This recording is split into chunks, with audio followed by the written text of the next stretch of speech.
سورۃ الجن، سورہ جن کا تعارف۔ مقام نزول، سورہ جن مکہ مکرمہ میں نازل ہوئی ہے۔ رکوع اور آیات کی تعداد، اس صورت میں 2 رکوع اور 28 آیتیں ہیں۔ جن نام رکھنے کی وجہ، اس صورت میں چونکہ جنات کے احوال اور ان کے اقوال ذکر کیے گئے ہیں، اس مناسبت سے اس کا نام سورہ جن رکھا گیا۔ سورہ جن کے مضامین، اس صورت کا مرکزی مضمون یہ ہے کہ اس میں جنات سے متعلق حقائق کی خبر دی گئی ہے اور اس میں یہ مضامین بیان کیے گئے ہیں۔ نمبر 1، اس صورت کی ابتدا میں بیان فرمایا گیا کہ حضور پرنور علیہ الصلوۃ والسلام کی زبان اقدس سے قرآن مجید کی تلاوت سن کر جنات کا ایک گروہ ان پر ایمان لے آیا اور اس نے اللہ تعالیٰ کی وحدانیت کا اقرار کیا اور یہ اعلان کیا کہ اللہ تعالیٰ بیوی اور اولاد سے پاک ہے۔ نمبر 2، جنات کا انسانوں کے متعلق گمان اور ان کے ساتھ تعلق بیان کیا گیا اور یہ بتایا گیا کہ جنات فرشتوں کی باتیں چوری چھپے سننے کے لیے آسمانوں کی طرف جاتے تھے اور سید المرسلین علیہ الصلوۃ والسلام کی تشریف آوری کے بعد آسمانوں پر پہرے بٹھا دیے گئے۔ نمبر 3، جنات بھی اللہ تعالیٰ کی مخلوق ہیں اور ان میں بھی انسانوں کی طرح متعدد فرقے ہیں اور ان میں مسلمان اور کافر، نیک اور بد ہر طرح کے جنات ہیں۔ نمبر 4، مسلمانوں کو وسیع رزق دیے جانے کی حکمت بیان کی گئی اور یہ فرمایا گیا کہ جو اپنے رب عز و جل کی یاد سے منہ پھیرے تو وہ اسے چڑھ جانے والے عذاب میں ڈال دے گا۔ نمبر 5، مسجدیں صرف اللہ تعالیٰ کی عبادت کے لیے بنائی گئی ہیں، لہٰذا ان میں صرف اسی کی عبادت کی جائے۔ نمبر 6، اس صورت کے آخر میں یہ بتایا گیا کہ اللہ تعالیٰ اپنے پسندیدہ رسولوں کو غیب کا علم عطا کرتا ہے اور اللہ تعالیٰ اپنے رسولوں کی طرف جو وحی نازل فرماتا ہے فرشتے اس کی حفاظت کرتے ہیں۔ جنات اور فرشتوں کے بارے میں عقائد، اس صورت میں چونکہ جنات کا ذکر ہے، اس مناسبت سے یہاں ہم جنات کے بارے میں مسلمانوں کے چند عقائد ذکر کرتے ہیں۔ نمبر 1، جنات آگ سے پیدا کیے گئے ہیں۔ ان میں بھی بعض کو یہ طاقت دی گئی ہے کہ جو شکل چاہیں بن جائیں۔ ان کی عمریں بہت طویل ہوتی ہیں، ان کے شریروں کو شیطان کہتے ہیں۔ یہ سب انسان کی طرح عقل والے اور ارواح و اجسام والے ہیں۔ ان میں اولاد پیدا ہونا اور نسل چلنا ہوتا ہے۔ یہ کھاتے پیتے جیتے اور مرتے ہیں۔ نمبر 2، جنات میں مسلمان بھی ہیں اور کافر بھی، مگر کافر جنات انسان کی بنسبت بہت زیادہ ہیں اور ان میں کے مسلمان نیک بھی ہیں اور فاسق بھی، سنی بھی ہیں بد مذہب بھی، اور ان میں فاسقوں کی تعداد انسان کی بنسبت زیادہ ہے۔ نمبر 3، ان کے وجود کا انکار کرنا یا بدی کی قوت کا نام جن یا شیطان رکھنا کفر ہے۔ نیز جس طرح جنات انسان کی نظروں سے پوشیدہ ہیں، اسی طرح فرشتے بھی انسانوں کی نگاہوں سے اوجھل ہیں، اس لیے یہاں فرشتوں سے متعلق بھی مسلمانوں کے چند عقائد سماعت کیجیے۔ نمبر 1، فرشتے نوری اجسام ہیں۔ اللہ تعالیٰ نے ان کو یہ طاقت دی ہے کہ جو شکل چاہیں بن جائیں۔ کبھی وہ انسان کی شکل میں ظاہر ہوتے ہیں اور کبھی دوسری شکل میں بھی ظاہر ہوتے ہیں۔ نمبر 2، فرشتے وہی کرتے ہیں جو انہیں اللہ تعالیٰ کی طرف سے حکم ہوتا ہے اور وہ جان بوجھ کر یا بھول کر یا غلطی سے الغرض کسی بھی طرح وہ اللہ تعالیٰ کے حکم کے خلاف کچھ نہیں کرتے۔ وہ اللہ عز و جل کے معصوم بندے ہیں اور ہر قسم کے صغیرہ اور کبیرہ گناہوں سے پاک ہیں۔ نمبر 3، فرشتے نہ مرد ہیں نہ عورت۔ نمبر 4، فرشتوں کو قدیم ماننا یا خالق جاننا کفر ہے۔ نمبر 5، فرشتوں کی تعداد وہی جانتا ہے جس نے انہیں پیدا کیا ہے اور اس کے بتانے سے اس کے رسول علیہ الصلوۃ والسلام بھی جانتے ہیں۔ نمبر 6، کسی فرشتے کے ساتھ ادنا گستاخی بھی کفر ہے۔ جاہل لوگ اپنے کسی دشمن یا ناپسندیدہ شخص کو دیکھ کر کہتے ہیں کہ ملک الموت یا عزرائیل آ گیا، یہ بات کلمہ کفر کے قریب ہے۔ نمبر 7، فرشتوں کے وجود کا انکار کرنا یا یہ کہنا کہ فرشتہ صرف نیکی کی قوت کو کہتے ہیں اور اس کے سوا کچھ نہیں، یہ دونوں باتیں کفر ہیں۔ بسم اللہ الرحمن الرحیم۔ ترجمہ، اللہ کے نام سے شروع جو نہایت مہربان رحمت والا ہے۔ قل اوحی الی انہ استمع نفر من الجن فقالوا انا سمعنا قرآنا عجبا يهدي إلى الرشد فآمنا به ولن نشرك بربنا أحدا۔ ترجمہ، اے حبیب تم فرماؤ میری طرف وحی کی گئی ہے کہ جنات کے ایک گروہ نے میری تلاوت کو غور سے سنا تو انہوں نے کہا بے شک ہم نے ایک عجیب قرآن سنا جو بھلائی کی طرف رہنمائی کرتا ہے، تو ہم اس پر ایمان لائے اور ہم ہرگز کسی کو اپنے رب کا شریک نہ ٹھہرائیں گے۔ قل،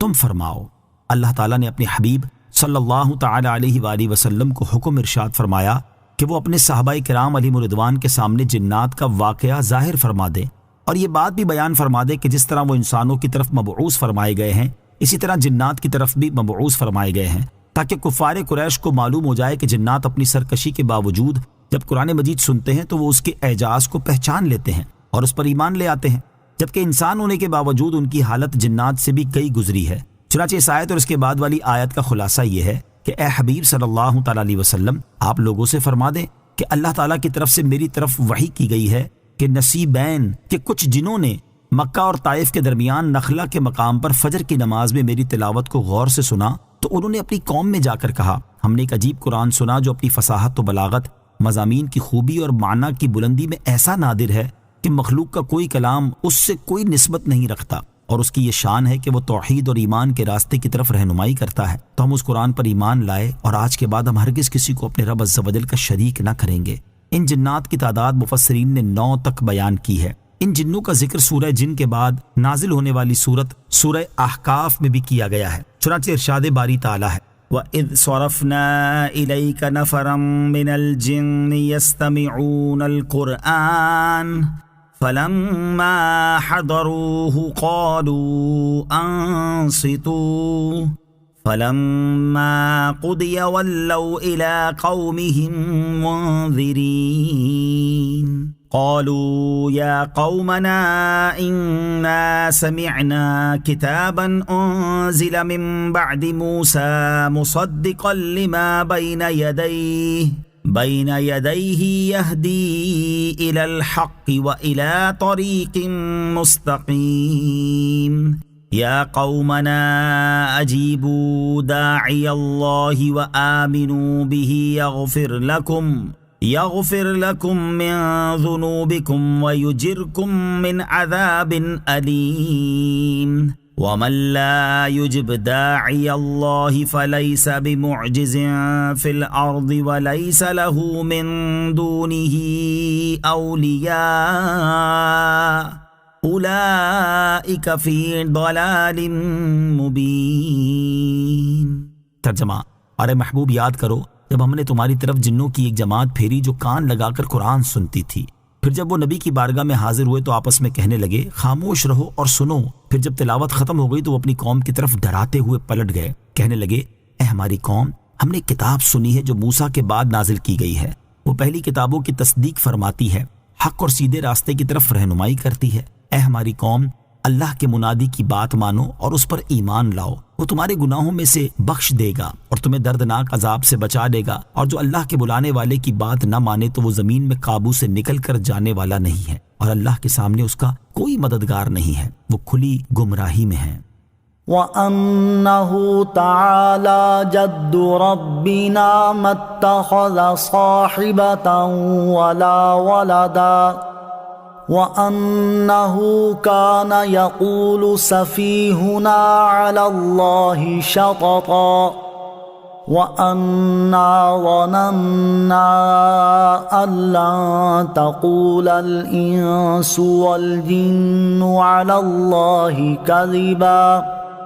ترجمہ، اور یہ کہ ہمارے رب کی شان بہت بلند ہے، اس نے کوئی بیوی اور بچہ نہ بنایا، اور یہ کہ ہم میں سے کوئی بے وقوف ہی اللہ پر حد سے بڑھ کر بات کہتا تھا، اور یہ کہ ہم نے یہ خیال کیا تھا کہ آدمی اور جن ہرگز اللہ پر جھوٹ نہ باندھیں گے۔ وَأَنَّهُ تَعَالَى جَدُّ رَبِّنَا، اور یہ کہ ہمارے رب کی شان بہت بلند ہے۔ اس آیت اور اس کے بعد والی 2 آیات کا خلاصہ یہ ہے کہ جب جنات نے قرآن سنا اور وہ اللہ تعالیٰ کی وحدانیت اور ایمان سے واقف ہوئے تو اس اعتقادی غلطی سے بھی آگاہ ہو گئے جو کافر انسان اور جنات اللہ تعالیٰ کے بارے میں کرتے تھے کہ اللہ تعالیٰ کے لیے مخلوق کی طرح بیوی اور بچہ مانتے تھے۔ چنانچہ ان جنات نے قوم کے سامنے کہا کہ ہمارے رب عز و جل کی شان بہت بلند ہے اور اس نے اپنے لیے کوئی بیوی اور بچہ نہیں بنایا، کیونکہ بیوی اور بچے حاجت اور ضرورت کے لیے بنائے جاتے ہیں، جبکہ اللہ تعالیٰ تو ہر نقص و عیب سے پاک ہے اور وہ ایسا بے نیاز ہے کہ اس کے لیے بیوی اور بچے کا تصور تک نہیں کیا جا سکتا۔ اور ہم میں سے کوئی بے وقوفی اللہ تعالیٰ پر حد سے بڑھ کر جھوٹی بات کہتا تھا اور اس کے لیے شریک، اولاد اور بیوی بتا کر بے ادبی کرتا تھا،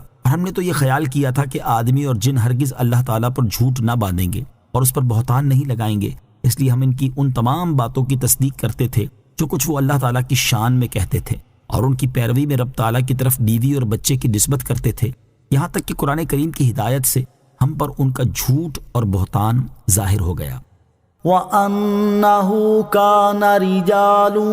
مِّنَ الْإِنسِ يَعُوذُونَ بِرِجَالٍ مِّنَ الْجِنِّ فَزَادُوهُمْ رَهَقًا۔ ترجمہ، اور یہ کہ آدمیوں میں سے کچھ مرد جنوں کے کچھ مردوں کی پناہ لیتے تھے تو انہوں نے ان جنوں کی سرکشی کو مزید بڑھا دیا۔ وَأَنَّهُ كَانَ رِجَالٌ مِّنَ الْإِنسِ، اور یہ کہ آدمیوں میں سے کچھ مرد، دور جاہلیت میں عرب کے لوگ جب سفر کرتے اور کسی چٹیل میدان میں انہیں شام ہو جاتی تو وہ کہتے کہ ہم اس جگہ کے شریر جنات سے ان کے سردار کی پناہ چاہتے ہیں۔ اس طرح ان کی رات امن سے گزر جاتی۔ انسانوں کے اسی عمل کی طرف اشارہ کرتے ہوئے ان جنات نے اپنی قوم سے کہا کہ آدمیوں میں سے کچھ مرد جنوں کی کچھ مردوں کی پناہ لیتے تھے، اور جب جنات نے انسانوں کی حالت دیکھی تو وہ سمجھے کہ واقعی ہم میں بہت قدرت ہے، کیونکہ مخلوق میں سب سے بہتر یعنی انسان بھی ہمارے حاجت مند ہیں۔ انسانوں کے اسی عمل کی وجہ سے جنات میں سرکشی بڑھ گئی اور وہ شیطانوں کی پیروی کرنے اور ان کے وسوسے قبول کرنے کی طرف اور زیادہ راغب ہو گئے۔ وَأَنَّهُمْ ظَنُّوا كَمَا ظَنَنتُمْ أَن لَّن يَبْعَثَ اللَّهُ أَحَدًا۔ ترجمہ، اور یہ کہ انہوں نے ویسے ہی گمان کیا جیسا اے جنوں تم نے گمان کیا کہ اللہ ہرگز کوئی رسول نہ بھیجے گا یا ہرگز کسی کو مرنے کے بعد دوبارہ زندہ نہ کرے گا۔ وَأَنَّهُمْ ظَنُّوا كَمَا ظَنَنتُمْ، اور یہ کہ انہوں نے ویسے ہی گمان کیا جیسا اے جنوں تم نے گمان کیا۔ اس آیت کا ایک معنی یہ ہے کہ ایمان قبول کرنے والے جنات نے اپنی قوم کے کافر جنات سے کہا کہ اے جنوں، انسانوں نے بھی ویسے ہی گمان کیا تھا جیسا کہ تم نے گمان کیا کہ اللہ تعالیٰ حضرت عیسیٰ علیہ السلام کے بعد ہرگز کوئی رسول نہ بھیجے گا۔ پھر اللہ تعالیٰ نے انسانوں کی طرف آخری نبی محمد مصطفیٰ صلی اللہ تعالیٰ علیہ وسلم کو بھیجا تو وہ ان پر ایمان لائے۔ لہٰذا اے جنات کے گروہ، تم بھی انسانوں کی طرح سید المرسلین صلی اللہ تعالیٰ علیہ وآلہ وسلم پر ایمان لے آؤ۔ دوسرا معنی یہ ہے کہ اے کفار قریش، جنات بھی تمہاری طرح یہی گمان کرتے تھے کہ اللہ تعالیٰ ہرگز کسی کو مرنے کے بعد نہیں اٹھائے گا۔ پھر جب انہوں نے قرآن سنا تو وہ ہدایت پا گئے اور مرنے کے بعد اٹھائے جانے کا اقرار کرنے لگے، تو تم جنات کی طرح اقرار کیوں نہیں کرتے؟ وَأَنَّا لَمَسْنَا السَّمَاءَ فَوَجَدْنَاهَا مُلِئَتْ حَرَسًا شَدِيدًا وَشُهُبًا وَأَنَّا كُنَّا نَقْعُدُ مِنْهَا مَقَاعِدَ لِلسَّمْعِ فَمَنْ يَسْتَمِعِ الْآنَ يَجِدْ لَهُ شِهَابًا رَصَدًا۔ ترجمہ، اور یہ کہ ہم نے آسمان کو چھوا تو اسے پایا کہ سخت پہرے اور آگ کی چنگاریوں سے بھر دیا گیا ہے، اور یہ کہ ہم پہلے آسمان میں سننے کے لیے کچھ بیٹھنے کی جگہوں پر بیٹھ جایا کرتے تھے، پھر اب جو کوئی سنے وہ اپنی طاق میں آگ کا شعلہ پائے گا۔ وَأَنَّا لَمَسْنَا السَّمَاءَ،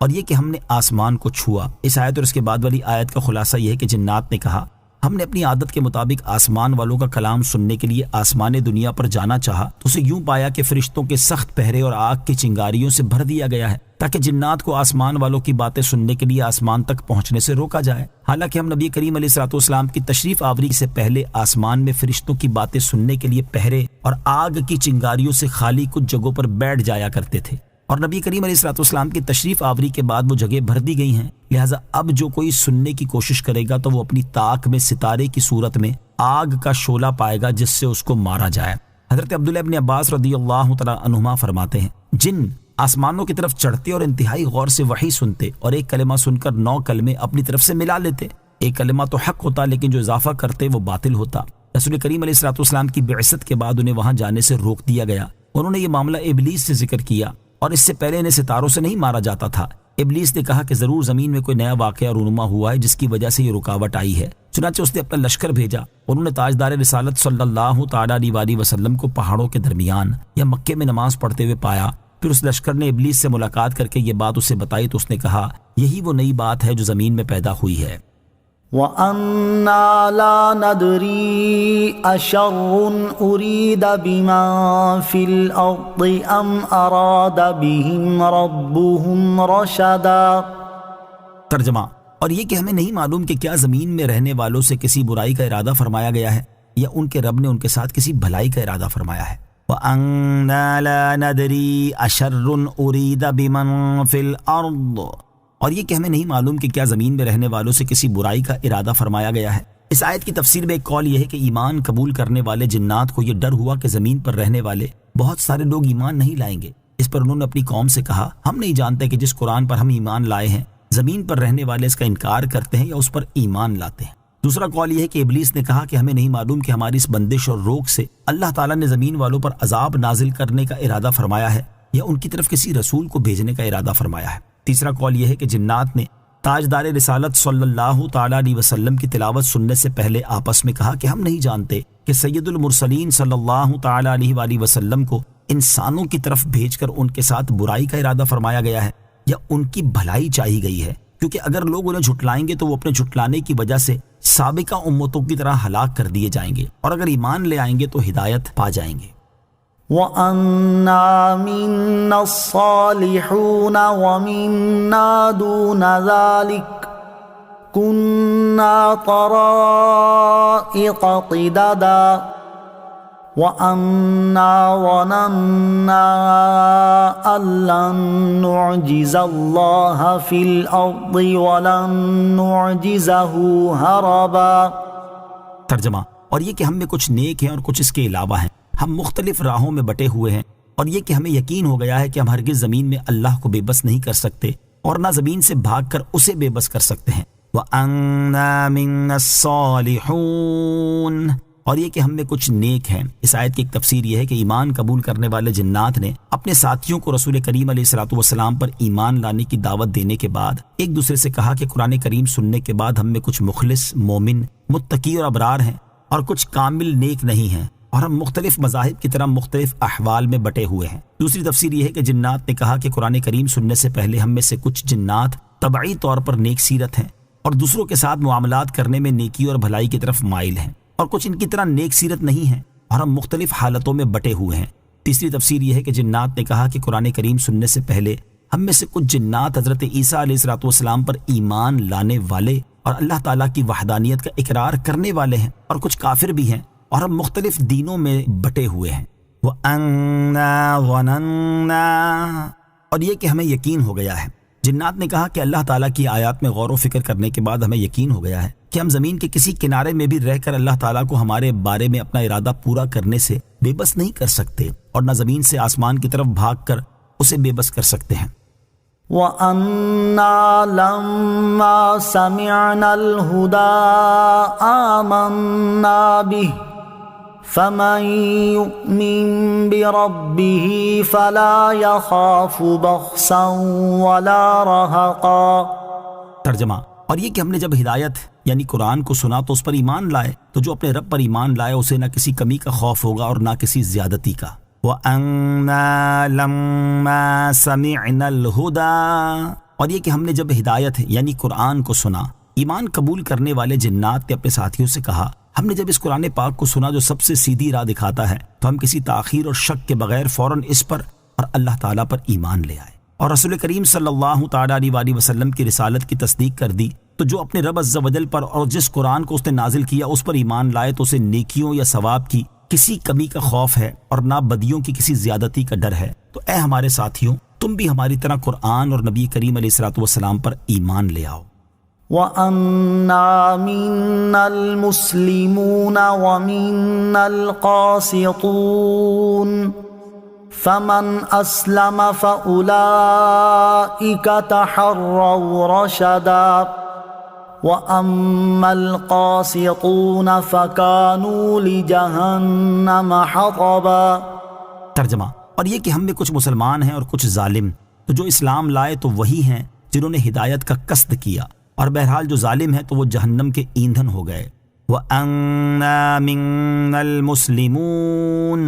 اور یہ کہ ہم میں کچھ مسلمان ہیں۔ اس آیت اور اس کے بعد والی آیت کا خلاصہ یہ ہے کہ جنات نے کہا قرآن سننے کے بعد ہم مختلف ہو گئے کہ ہم میں سے کچھ جنوں نے اسلام قبول کر لیا اور کچھ نے اسلام قبول کرنے سے انکار کر دیا اور راہ حق سے پھر گئے۔ تو جنہوں نے اسلام قبول کر لیا انہوں نے تو ہدایت کا قصد کیا، ہدایت اور راہ حق کو اپنا مقصود ٹھہرایا، اور بہرحال جو کافر اور راہ حق سے پھرنے والے ہیں وہ قیامت کے دن جہنم کے ایندھن ہوں گے اور ان کے ذریعے جہنم کو بھڑکایا جائے گا۔ فَكَانُوا لِجَهَنَّمَ حَطَبًا، تو وہ جہنم کے ایندھن ہو گئے۔ اس آیت سے ثابت ہوتا ہے کہ کافر جن جہنم کی آگ کے عذاب میں گرفتار کیے جائیں گے، اور یاد رہے کہ جنات اگرچہ آگ سے پیدا کیے گئے ہیں لیکن اللہ تعالیٰ اس بات پر قادر ہے کہ وہ آگ کو آگ کے ذریعے عذاب میں مبتلا کر دے یا جنات کی حیت تبدیل کر کے انہیں عذاب دے۔ لہٰذا یہاں یہ نہیں کہا جا سکتا کہ جب جنات آگ سے پیدا کیے گئے ہیں تو انہیں آگ سے عذاب کیسے ہوگا۔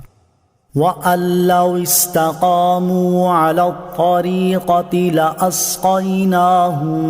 مَّاءً غَدَقًا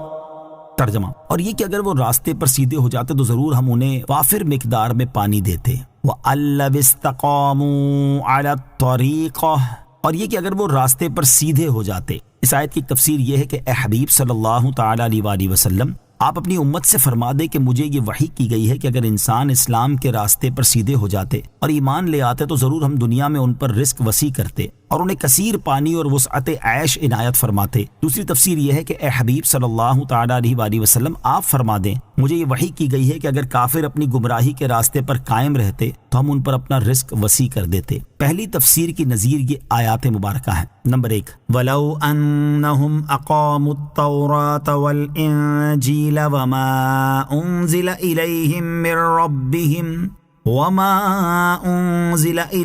مِنْ رَبِّهِمْ لَأَكَلُوا مِنْ فَوْقِهِمْ وَمِنْ تَحْتِ أَرْجُلِهِمْ۔ ترجمہ، اور اگر وہ تورات اور انجیل اور جو کچھ ان کی طرف ان کے رب کی جانب سے نازل کیا گیا اسے قائم کر لیتے تو انہیں ان کے اوپر سے اور ان کے قدموں کے نیچے سے رزق ملتا۔ نمبر 2، وَلَوْ أَنَّ أَهْلَ الْقُرَىٰ آمَنُوا وَاتَّقَوْا لَفَتَحْنَا عَلَيْهِمْ بَرَكَاتٍ مِّنَ السَّمَاءِ وَالْأَرْضِ وَلَٰكِن كَذَّبُوا فَأَخَذْنَاهُمْ بِمَا كَانُوا يَكْسِبُونَ۔ ترجمہ، اور اگر بستیوں والے ایمان لاتے اور تقوی اختیار کرتے تو ضرور ہم ان پر آسمان اور زمین سے برکتیں کھول دیتے، مگر انہوں نے تو جھٹلایا تو ہم نے انہیں ان کے اعمال کی وجہ سے پکڑ لیا۔ دوسری تفسیر کی نظیر یہ آیات مبارکہ ہیں۔ فَلَمَّا نَسُوا مَا ذُكِّرُوا بِهِ فَتَحْنَا عَلَيْهِمْ أَبْوَابَ كُلِّ شَيْءٍ حَتَّى إِذَا فَرِحُوا بِمَا أُوتُوا أَخَذْنَاهُمْ بَغْتَةً فَإِذَا هُمْ مُبْلِسُونَ۔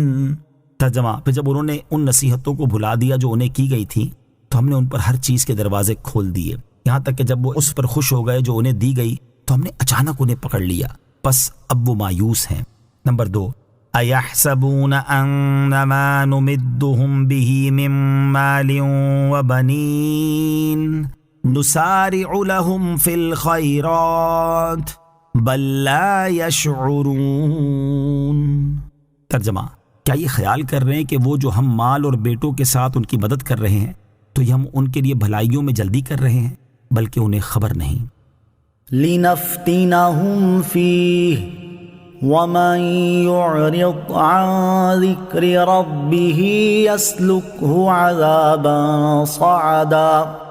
ترجمہ، تاکہ اس بارے میں ہم انہیں آزمائیں اور جو اپنے رب کی یاد سے منہ پھیرے تو وہ اسے چڑھ جانے والے عذاب میں ڈال دے گا۔ لِنَفْتِنَهُمْ فِيهِ، تاکہ اس بارے میں ہم انہیں آزمائیں، یعنی ہم ایمان لانے والوں پر رزق اس لیے وسیع کر دیتے تاکہ اس بارے میں ہم انہیں آزمائیں کہ وہ رزق ملنے پر ہمارا شکر ادا کرتے ہیں یا نہیں، اور اس رزق کو اللہ تعالیٰ کی رضا حاصل کرنے میں خرچ کرتے ہیں یا اپنی نفسانی خواہشات کی تکمیل اور شیطان کی مرضی کے مطابق خرچ کرتے ہیں۔ وسیع رزق آزمائش بھی ہو سکتا ہے۔ اس آیت سے معلوم ہوا کہ مسلمانوں کو وسیع رزق دیا جانا ان کی آزمائش کے لیے ہے کہ وہ اس رزق کا استعمال کیسے کرتے ہیں، لیکن افسوس کہ فی زمانہ اکثر مالدار مسلمان اس آزمائش میں ناکام نظر آ رہے ہیں، کیونکہ ان کی دولت اللہ تعالیٰ کی رضا کے کاموں میں صرف ہونے کی بجائے اسے ناراض کرنے والے کاموں میں خرچ ہو رہی ہے۔ آخرت کا چین اور سکون دینے والے کاموں میں استعمال ہونے کی بجائے ہر طرح کا دنیاوی عیش حاصل کرنے میں لگائی جا رہی ہے۔ ان کی دولت سے عالیشان مکانات کی تعمیر اور ان میں دنیا کی ہر سہولت مہیا کرنے کی کوشش کی جا رہی ہے۔ صرف شوق پورا کرنے کی خاطر دنیا کی مہنگی ترین گاڑیاں خریدی جا رہی ہیں، اور مسلمان کہلانے والے مالداروں کی طرف سے اپنے نفس کی خواہشات اور شہوت کی تکمیل کے لیے کروڑوں ڈالر لمحوں میں اڑائے جا رہے ہیں۔ ان کی دولت دنیا کی رنگینی سے لطف اندوز ہونے کے لیے دوسرے ممالک کے مہنگے ترین سفر اور دنیا کی حسین ترین عورتوں سے اپنی عیش و نشاط کی بزم سجانے میں صرف ہو رہی ہے، اور یہ لوگ ایک دوسرے پر اپنی برتری ظاہر کرنے کے لیے حرام کاموں میں پانی کی طرح پیسہ بہا دیتے ہیں، جبکہ نیک کاموں میں خرچ کرتے وقت انہیں اپنی دولت کم ہونے کا خطرہ رہتا ہے۔ اللہ تعالیٰ ارشاد فرماتا ہے، اولم یسیروا فی الارض فینظروا کیف کان عاقبۃ الذین کانوا من قبلہم كانوا هم أشد منهم قوة وآثارا في الأرض فأخذهم الله بذنوبهم وما كان لهم من الله من واق۔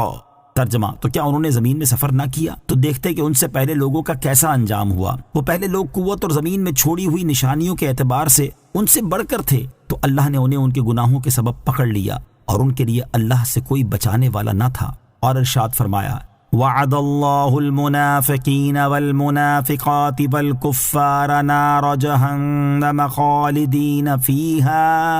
ہی حسبهم ولعنهم اللہ وَلَهُمْ عَذَابٌ مُقِيمٌ كَالَّذِينَ مِن قَبْلِكُمْ كَانُوا أَشَدَّ مِنكُمْ قُوَّةً وَأَكْثَرَ أَمْوَالًا وَأَوْلَادًا فَاسْتَمْتَعُوا بِخَلَاقِهِمْ فَاسْتَمْتَعْتُمْ بِخَلَاقِكُمْ كَمَا اسْتَمْتَعَ الَّذِينَ مِن قَبْلِكُمْ بِخَلَاقِهِمْ وَخُضْتُمْ كَالَّذِي خَاضُوا أُولَئِكَ حَبِطَتْ أَعْمَالُهُمْ فِي الدُّنْيَا وَالْآخِرَةِ وَأُولَئِكَ هُمُ الْخَاسِرُونَ أَلَمْ يَأْتِهِمْ نَبَأُ الَّذِينَ مِن قَبْلِهِمْ قَوْمِ نُوحٍ وَعَادٍ وَثَمُودَ وقوم إبراهيم وأصحاب مدين والمؤتفكات أتتهم رسلهم بالبينات فما كان الله ليظلمهم ولكن كانوا أنفسهم يظلمون۔ ترجمہ، اللہ نے منافق مردوں اور منافق عورتوں اور کافروں سے جہنم کی آگ کا وعدہ کیا ہے جس میں یہ ہمیشہ رہیں گے، وہ جہنم انہیں کافی ہے، اور اللہ نے ان پر لعنت فرمائی اور ان کے لیے ہمیشہ رہنے والا عذاب ہے۔ اے منافقوں، جس طرح تم سے پہلے لوگ تم سے قوت میں زیادہ مضبوط اور مال اور اولاد کی کثرت میں تم سے بڑھ کر تھے، پھر انہوں نے اپنے دنیا کے حصے سے لطف اٹھایا، تو تم بھی ویسے ہی اپنے حصے سے لطف اٹھا لو جیسے تم سے پہلے والوں نے اپنے حصوں سے فائدہ حاصل کیا، اور تم اسی طرح بےہودگی میں پڑ گئے جیسے وہ بےہودگی میں پڑے تھے۔ ان لوگوں کے تمام اعمال دنیا و آخرت میں برباد ہو گئے اور وہی لوگ گھاٹے میں ہیں۔ کیا ان کے پاس ان سے پہلے لوگوں یعنی قوم نوح اور عاد اور سمود اور قوم ابراہیم اور مدین اور الٹ جانے والی بستیوں کے مکینوں کی خبر نہ آئی؟ ان کے پاس بہت سے رسول روشن نشانیاں لے کر تشریف لائے، تو اللہ ان پر ظلم کرنے والا نہ تھا بلکہ وہ خود ہی اپنی جانوں پر ظلم کر رہے تھے۔ اے کاش دولت مند مسلمان اپنی عملی حالت پر غور کر کے اسے سدھارنے کی کوشش کریں اور اللہ تعالیٰ کا دیا ہوا مال اس کی نافرمانی میں خرچ کرنے کی بجائے صرف اس کی اطاعت و فرما برداری میں صرف کرنے کی طرف راغب ہو جائیں۔ اللہ تعالیٰ انہیں ہدایت اور عقل سلیم عطا فرمائے، آمین۔ وَمَن يُعْرِضْ عَن ذِكْرِ رَبِّهِ، اور جو اپنے رب کی یاد سے منہ پھیرے، یعنی جو قرآن پاک سے یا اللہ تعالیٰ کی وحدانیت کا اقرار کرنے سے یا اس کی عبادت کرنے سے منہ پھیرے، تو اللہ تعالیٰ اسے چڑھ جانے والے عذاب میں ڈال دے گا جس کی شدت دم بدم بڑھتی ہی جائے گی۔ اللہ تعالیٰ کے ذکر سے منہ پھیرنے والے کا انجام۔ اس آیت سے معلوم ہوا کہ جو شخص اللہ تعالیٰ کے ذکر سے منہ پھیرے اس کا انجام انتہائی دردناک ہے۔ ایسے شخص کے بارے میں ایک اور مقام پر ارشاد باری تعالیٰ ہے، وَمَنْ أَعْرَضَ عَنْ ذِكْرِي فَإِنَّ لَهُ مَعِيشَةً ضَنْكًا وَنَحْشُرُهُ يَوْمَ الْقِيَامَةِ أَعْمَى قَالَ رَبِّ لِمَ حَشَرْتَنِي أَعْمَى وَقَدْ كُنْتُ بَصِيرًا قال كذلك أتتك آياتنا فنسيتها وكذلك اليوم تنسى۔ ترجمہ، اور جس نے میرے ذکر سے منہ پھیرا تو بے شک اس کے لیے تنگ زندگی ہے اور ہم اسے قیامت کے دن اندھا اٹھائیں گے۔ وہ کہے گا اے میرے رب، تو نے مجھے اندھا کیوں اٹھایا حالانکہ میں تو دیکھنے والا تھا؟ اللہ فرمائے گا اسی طرح ہماری آیتیں تیرے پاس آئی تھی تو تو نے انہیں بھلا دیا، اور آج اسی طرح تجھے چھوڑ دیا جائے گا۔ اور ارشاد فرمایا انما يريد الشيطان ان يوقع بينكم العداوة والبغضاء في الخمر والميسر ويصدكم عن ذكر الله وعن الصلاة فهل أنتم منتهون وَأَطِيعُوا اللَّهَ وَأَطِيعُوا الرَّسُولَ وَاحْذَرُوا فَإِن تَوَلَّيْتُمْ فَاعْلَمُوا أَنَّمَا عَلَى رَسُولِنَا الْبَلَاغُ الْمُبِينُ۔ ترجمہ، شیطان تو یہی چاہتا ہے کہ شراب اور جوئے کے ذریعے تمہارے درمیان دشمنی اور بغض و کینہ ڈال دے اور تمہیں اللہ کی یاد سے اور نماز سے روک دے۔ تو کیا تم باز آتے ہو؟ اور اللہ کا حکم مانو اور رسول کا حکم مانو اور ہوشیار رہو، پھر اگر تم پھر جاؤ تو جان لو کہ ہمارے رسول پر تو صرف واضح طور پر تبلیغ فرما دینا لازم ہے۔ اللہ تعالی ہمیں اپنی یاد میں مصروف رہنے اور اپنا ذکر کرتے رہنے کی توفیق عطا فرمائے، آمین۔ وَأَنَّ الْمَسَاجِدَ لِلَّهِ فَلَا تَدْعُوا مَعَ اللَّهِ أَحَدًا۔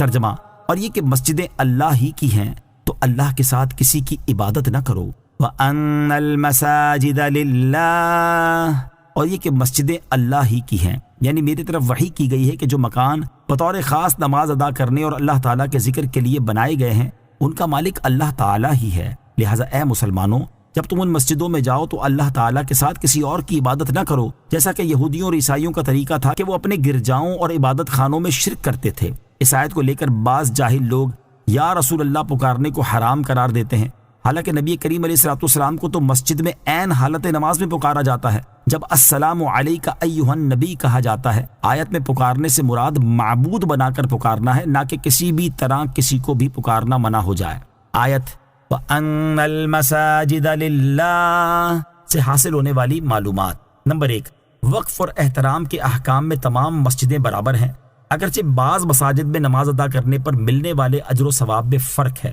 نمبر 2، مسجد خاص اللہ تعالیٰ کی ہے اور اس کے علاوہ کسی کی ملک ہے نہ ہو سکتی ہے۔ نمبر 3، شرک و بت پرستی ہر جگہ جرم ہے، لیکن مسجد میں زیادہ جرم ہے کہ اس میں مسجد کی بے ادبی ہے۔ وَأَنَّهُ لَمَّا قَامَ عَبْدُ اللَّهِ يَدْعُوهُ كَادُوا يَكُونُونَ عَلَيْهِ لِبَدًا۔ ترجمہ، اور یہ کہ جب اللہ کا بندہ اس کی عبادت کرنے کھڑا ہوا تو قریب تھا کہ وہ جن اس پر ہجوم کر دیتے۔ وَأَنَّهُ لَمَّا قَامَ عَبْدُ اللَّهِ يَدْعُوهُ، اور یہ کہ جب اللہ کا بندہ اس کی عبادت کرنے کھڑا ہوا، یعنی میری طرف یہ وحی کی گئی ہے کہ جب اللہ تعالیٰ کے بندے محمد مصطفیٰ صلی اللہ تعالی علیہ وآلہ وسلم نخلا کے مقام پر فجر کے وقت میں نماز پڑھنے کے لیے کھڑے ہوئے تو قریب تھا کہ وہ جن قرآن سننے کے لیے رش کرنے کی وجہ سے ایک دوسرے کے اوپر چڑھ جائیں، کیونکہ انہیں نبی کریم علیہ الصلوۃ والسلام کی عبادت، تلاوت اور آپ علیہ الصلوۃ والسلام کے صحابہ کرام علیہ رضوان کے قیام، رکوع اور سجود میں آپ کی اقتداء انتہائی عجیب اور پسندیدہ معلوم ہوئی۔ اس سے پہلے انہوں نے کبھی ایسا منظر نہ دیکھا تھا اور نہ ہی ایسا بے مثل کلام سنا تھا۔ قُلْ إِنَّمَا أَدْعُو رَبِّي وَلَا أُشْرِكُ بِهِ أَحَدًا۔ ترجمہ، تم فرماؤ میں تو اپنے رب ہی کی عبادت کرتا ہوں اور کسی کو اس کا شریک نہیں ٹھہراتا۔ قُلْ إِنَّمَا أَدْعُو رَبِّي، تم فرماؤ میں تو اپنے رب ہی کی عبادت کرتا ہوں۔ کفار مکہ نے نبی اکرم علیہ الصلوۃ والسلام سے کہا کہ بے شک آپ بہت بڑا حکم لے کر آئے ہیں، آپ اس سے رجوع کر لیں تو ہم آپ کو بچا لیں گے۔ اس پر اللہ تعالیٰ نے اپنے حبیب علیہ الصلوۃ والسلام سے ارشاد فرمایا کہ اے پیارے حبیب صلی اللہ تعالی علیہ وآلہ وسلم، آپ ان سے فرما دیں کہ میں تو اپنے رب عز و جل ہی کی عبادت کرتا ہوں اور کسی کو اس کا شریک نہیں ٹھہراتا، اور یہ کوئی ایسا نیا اور ناپسندیدہ کام نہیں ہے جس کی وجہ سے تم تعجب کر رہے ہو۔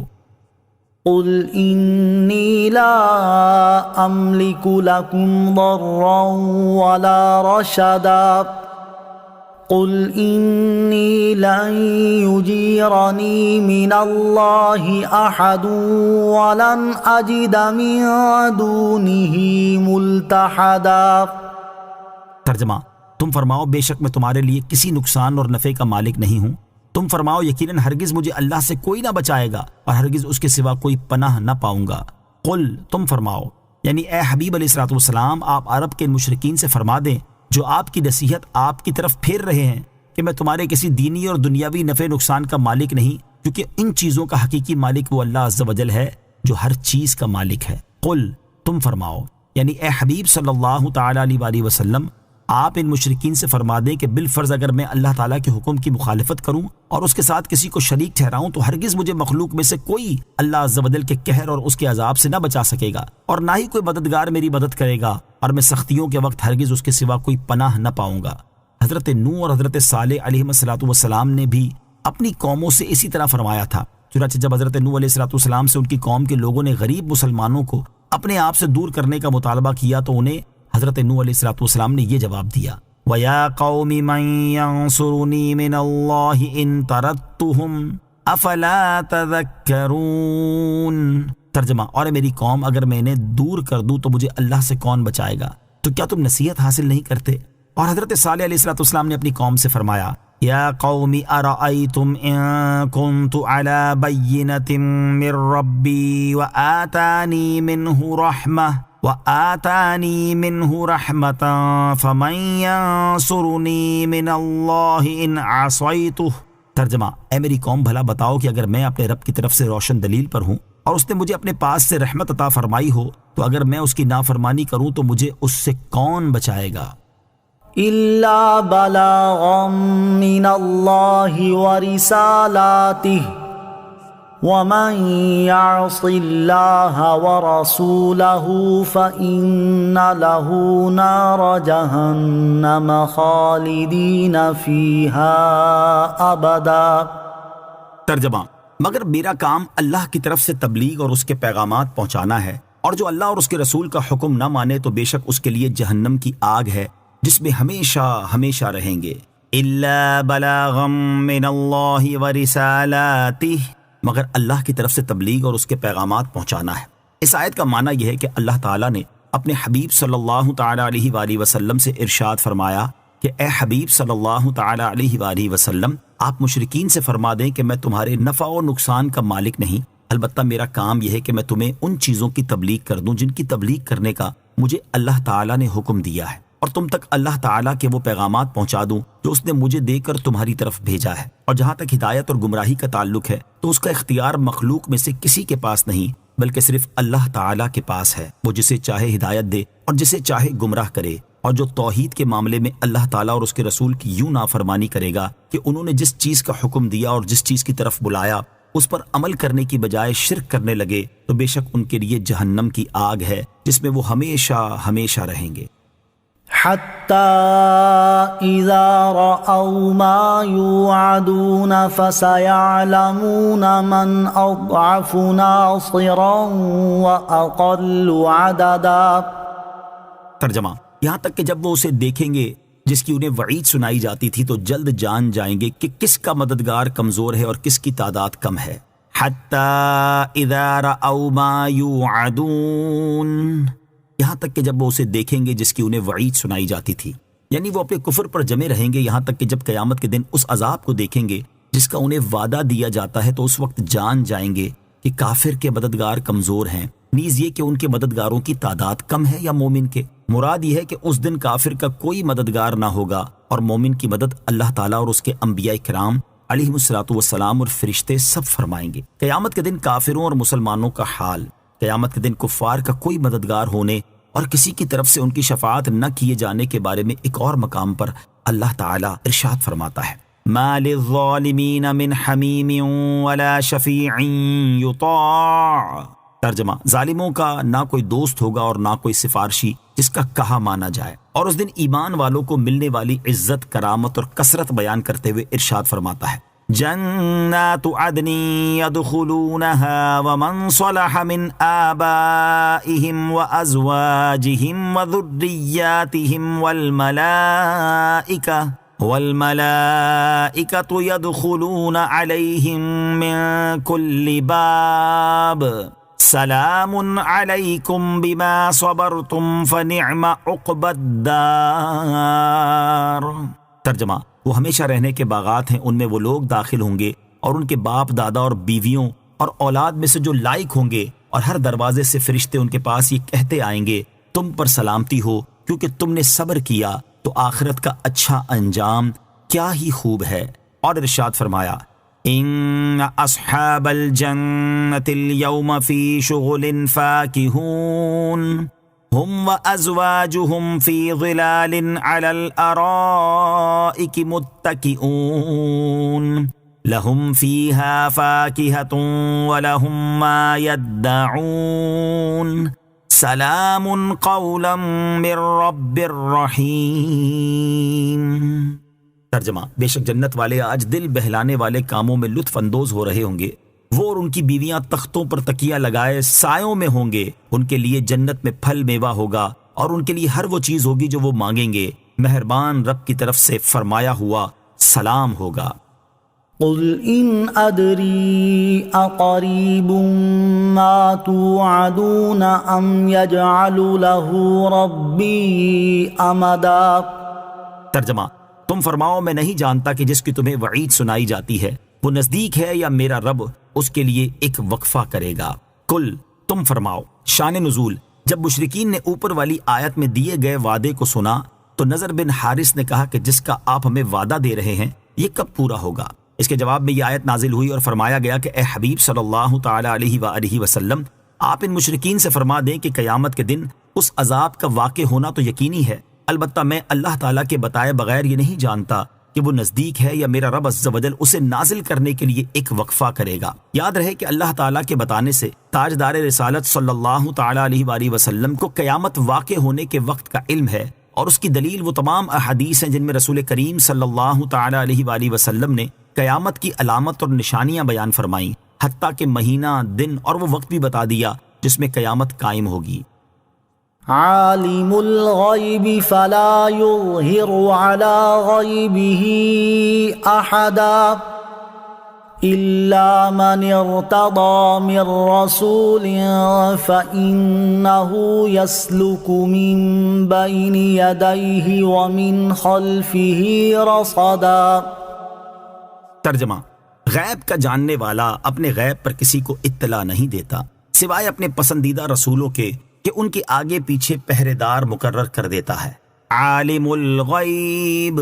غیب کا جاننے والا۔ اس آیت اور اس کے بعد والی آیت کا خلاصہ یہ ہے کہ اللہ تعالیٰ غیب کا جاننے والا ہے تو وہ اپنے اس غیب پر جس کا علم اس کے ساتھ خاص ہے اپنے پسندیدہ رسولوں کے علاوہ کسی کو کامل اطلاع نہیں دیتا، جس سے حقیقت حال مکمل طور پر منکشف ہو جائے اور اس کے ساتھ یقین کا اعلیٰ درجہ حاصل ہو، اور رسولوں کو ان میں سے بعض غیوب کا علم کامل اطلاع اور کشف تام کے ساتھ اس لیے دیتا ہے کہ وہ علم غیب ان کے لیے معجزہ ہو، اور اللہ تعالیٰ ان رسولوں کے آگے پیچھے پہرے دار فرشتے مقرر کر دیتا ہے جو شیطان کے اختلاط سے ان کی حفاظت کرتے ہیں۔ اولیاء کے لیے غیب کا علم نہ ماننے والوں کا رد۔ معتزلہ فرقے کے لوگوں نے اس آیت سے اولیاء کے لیے علم غیب ماننے سے انکار کیا ہے۔ علامہ سعد الدین تفتازانی رحمۃ اللہ تعالی اپنی کتاب شرح مقاصد میں باطل فرقے معتزلہ کی جانب سے اولیاء کی کرامات سے انکار اور ان کے فاسد شبہات کا ذکر کر کے ان کا رد کرتے ہوئے فرماتے ہیں، معتزلہ کی پانچویں دلیل خاص علم غیب کے بارے میں ہے۔ وہ گمراہ کہتے ہیں کہ اولیاء کو غیب کا علم نہیں ہو سکتا کیونکہ اللہ عز و جل فرماتا ہے عالم الغیب فلا یظہر علی غیبہ احدا الا من ارتضی من رسول۔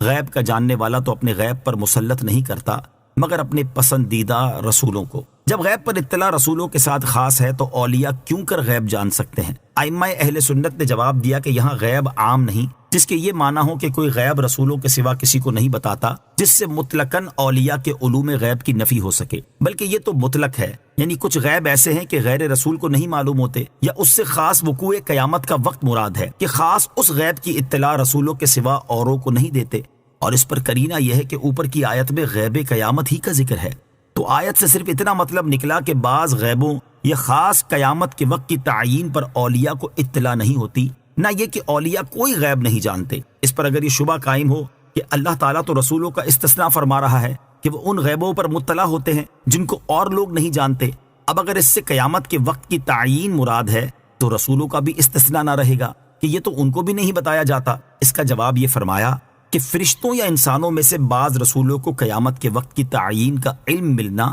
کچھ بعید نہیں، تو یہاں اللہ تعالیٰ کا استثناء فرمانا ضرور صحیح ہے۔ علامہ احمد ساوی رحمۃ اللہ تعالی فرماتے ہیں، اولیاء رحمۃ اللہ تعالی علیہم کی جن کرامات کا تعلق کشف کے ساتھ ہے ان کی نفی پر اس آیت میں کوئی دلیل نہیں، البتہ یہ ضرور ثابت ہوتا ہے کہ انبیاء کرام علیہ الصلوۃ والسلام کی غیب پر اطلاع اولیاء کی غیب پر اطلاع سے زیادہ مضبوط ہے، کیونکہ انبیاء کرام علیہ الصلوۃ والسلام وحی کے ذریعے غیب جانتے ہیں اور وہ ہر نقص سے معصوم ہے، جبکہ اولیاء رحمۃ اللہ تعالی علیہم کی اطلاع کا یہ مقام نہیں، اس لیے انبیاء کرام کی عصمت واجب ہے اور اولیاء رحمۃ اللہ تعالی علیہم کی عصمت جائز ہے۔ علامہ سید نعیم الدین مراد آبادی رحمۃ اللہ تعالی فرماتے ہیں، اولیاء کو بھی اگرچہ غیوب پر اطلاع دی جاتی ہے مگر انبیاء کا علم باعتبار کشف و انجلا یعنی غیب کی باتوں کو ظاہر کرنے کے اعتبار سے اولیاء کے علم سے بہت بلند و بالا و ارفع و اعلیٰ ہے، اور اولیاء کے علوم انبیاء ہی کی وساطت اور انہی کے فیض سے ہوتے ہیں۔ معتزلہ ایک گمراہ فرقہ ہے،